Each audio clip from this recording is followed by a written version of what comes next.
Thank you, Jerry, for your service. I'm at a grateful recovering compulsive overeater and food addict, absent today by the grace of God and the support of the fellowship. And it's kind of my higher power has a sense of humor. He really does. That I'm sitting here talking about faith and fear. When I came into the program, I was full of fear. I had no faith. I had separated from my religion at birth um, at 12 years old. Um, I was brought up Jewish, and my favorite uncle, a guy who I really loved, uh, at 31 years old, dropped dead of a heart attack 3 months before my bar mitzvah. You know, I've seen pictures of myself when I was 9 years old. I was a skinny little kid. I saw pictures that were taken at my bar mitzvah. I had a wonderful aunt that died when I was 9 years old. And I could all I could see was puffy cheeks. You know, at that point I was in the Husky um, department, buying my clothes there. And for my adult life, I was a yo-yo dieter all my life. My adult weight has gone from 135 to my top is 210. I stopped weighing myself after that. Um, and I've been maintaining a 48-pound weight loss since January of 2000. And it's only by working the program that that's been possible. Um, do we have anybody coming back from relapse? Well, if you've ever come back from relapse, I want to thank you. My fear of relapse through the early years is what kept me abstinent. I did not want to go back to the binging and exercise that I did. You know, you know, at one point in my adult life, I was married. I was working two jobs. I had I had a son. We still have, thank God, and smoking 3 packs of cigarettes a day, and I thought my life was fine. Well, it obviously wasn't. It obviously wasn't. Um, I too was bullied by the kids in my neighborhood. I grew up in the inner city, right next door to where Ken grew up in Mattapan. Um, and because of my weight, you know, I was bullied by the rest of the kids, even though I was one of the older kids in the group. Um, they made fun of my mom, who was one of us, and I swore I would never be like her. Um, she, talk about fear. Um, my mom lost toes um, and spent the last um, couple of years of her life on dialysis. And I never wanted to go through anything like that. But yet I was eating. I was still eating compulsively. Um, and I want to share some miracles with you. Um, first of all, when I came into program, I thought I just wanted to diet. You know, I thought I knew everything. Uh, but really, my life was unmanageable. I was yelling and screaming at my wife because she wasn't doing what I wanted her to do. I was yelling and screaming at my son who when I came in, he was just graduated from college in journalism, and he wanted to write for newspapers, and then came the internet. There went his career. Um, I'm happy to say, with patience and letting him make the decisions, because I had stopped making decisions for him. Um, he For the past 10 years, he's been an assistant teacher in the Boston Public Schools, and and this year he just finished writing a great after-school grant for um, for an after-school program. I'm so proud of him. I'm so proud of him, and we have a very good relationship. Very good relationship. Um, Today, I remember the low self-image I had of myself, even when I was thin. I had lost some weight my first diet at the age of 15, and I lost some weight. And I belonged to an organization that was um, for male teenagers, and there was another group of female teenagers. And in my senior year, um, we had arranged a party where we could meet some of the girls.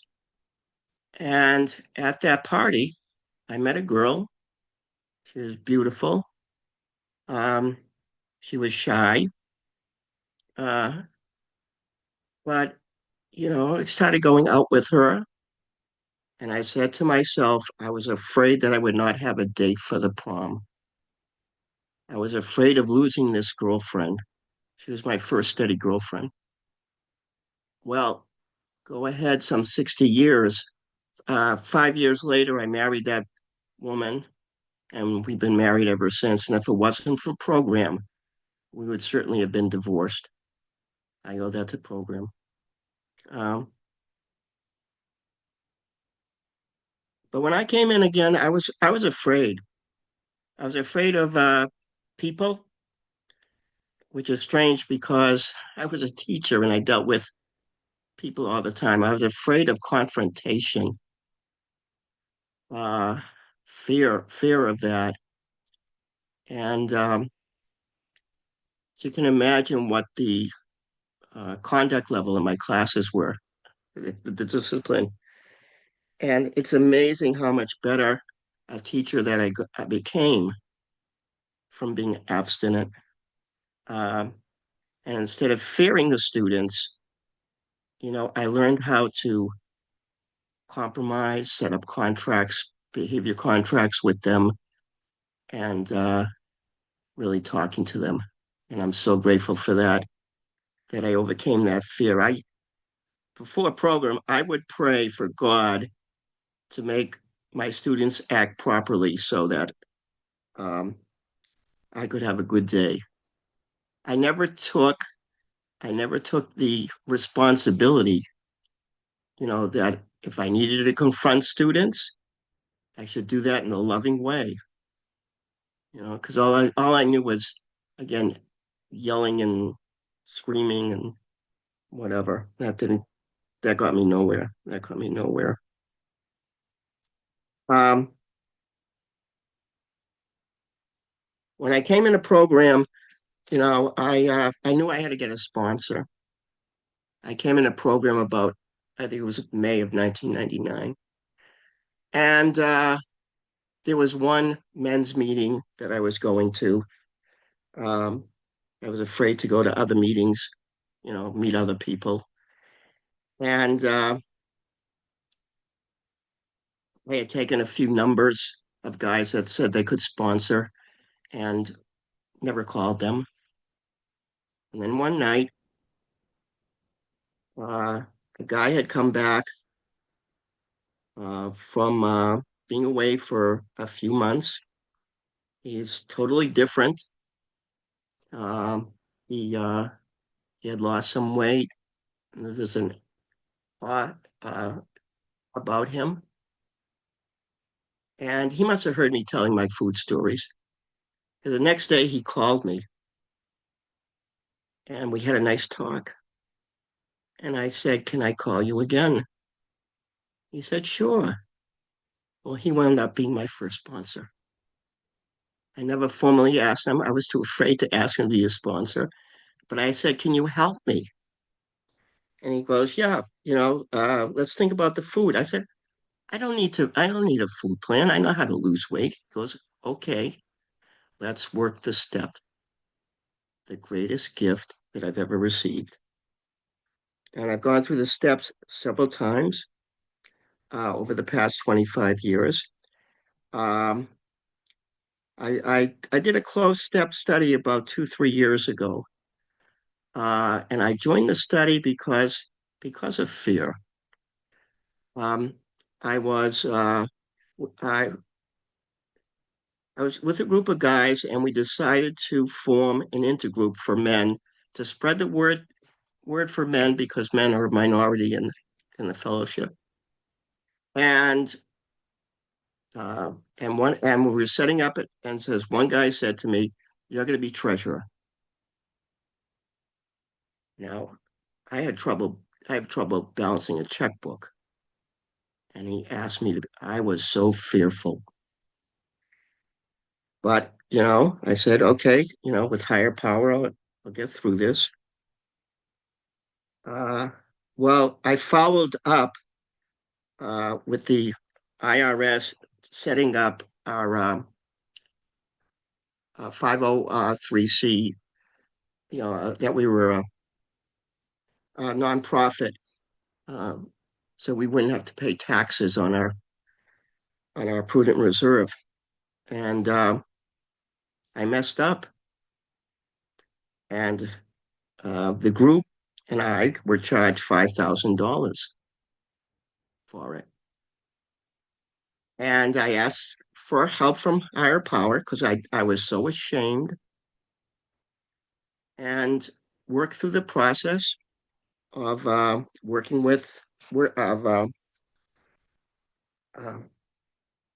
the word I have an aged brain of yeah uh, asking for forgiveness of that. I filled out the right forms. I waited 6 months later. You know, I was refunded the money. Who beats the IRS? I do with higher power. You know, um, miracles of the program, and working through that fear in that closed step study. When it came to step 9, I made amends to my sponsor for never sharing that with him because I share everything with my sponsor, and to the group, to the intergroup. And they said to me, "Well, you straightened it all out. So what's the problem?"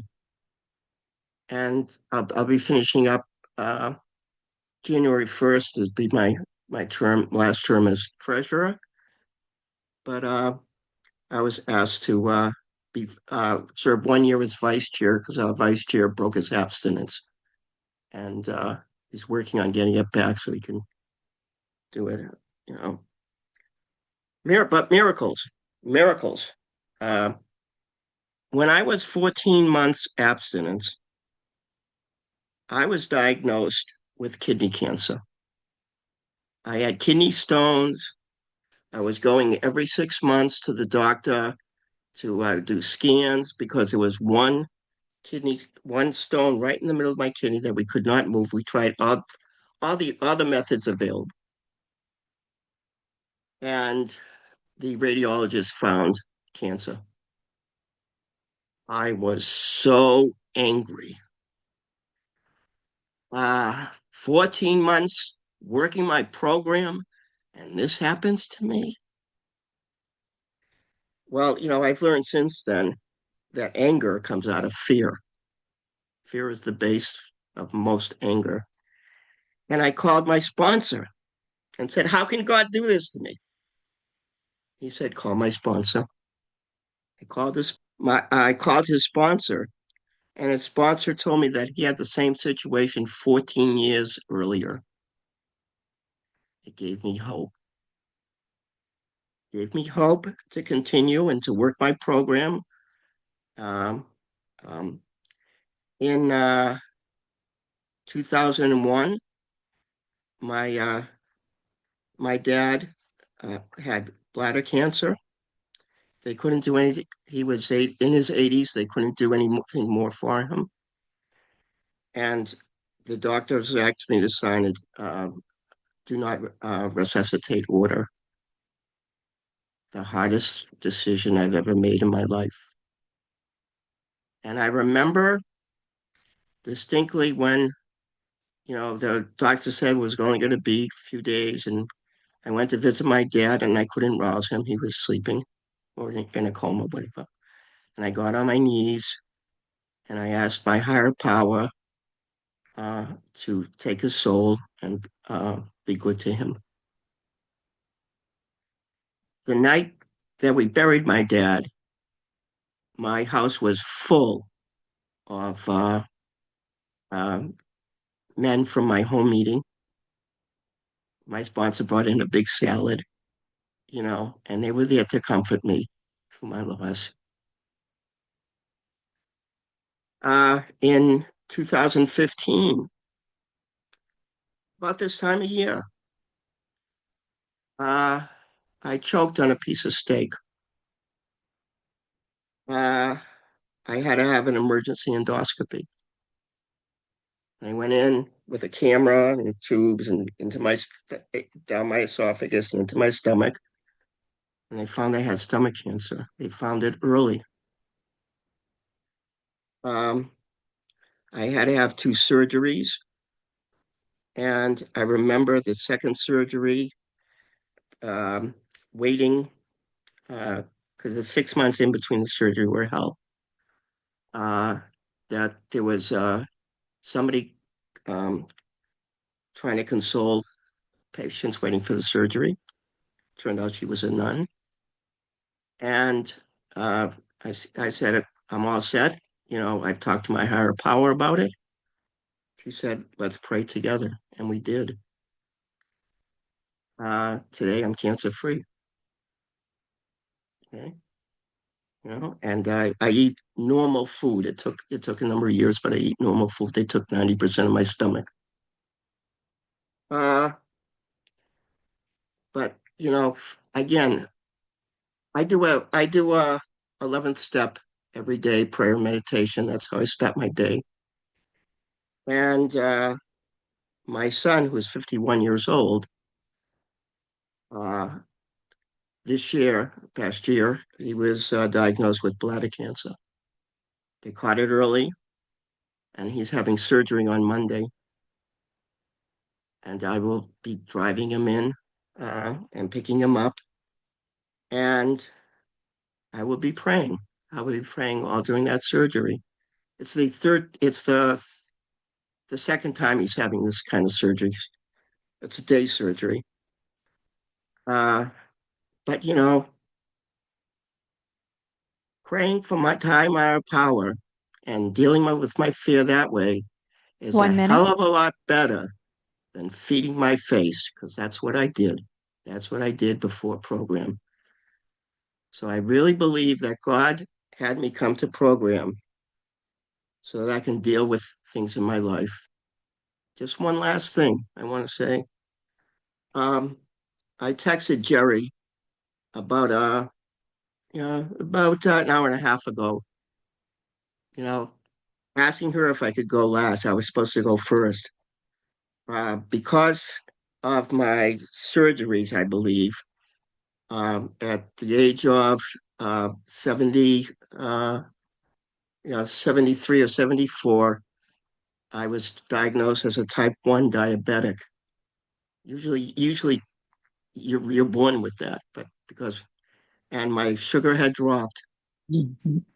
And I wasn't afraid because I knew higher power would work it out that I would still be able to come here and talk to you. He's given me technology so I can monitor my sugar. He's given me glucose tabs so I can bring my sugar up when it falls Mhm. really low. So I go about my business the way I did before I had diabetes. Mhm. I weigh and measure my food, because I have to. I have to. So I'm grateful to be here today and thankful for letting me share.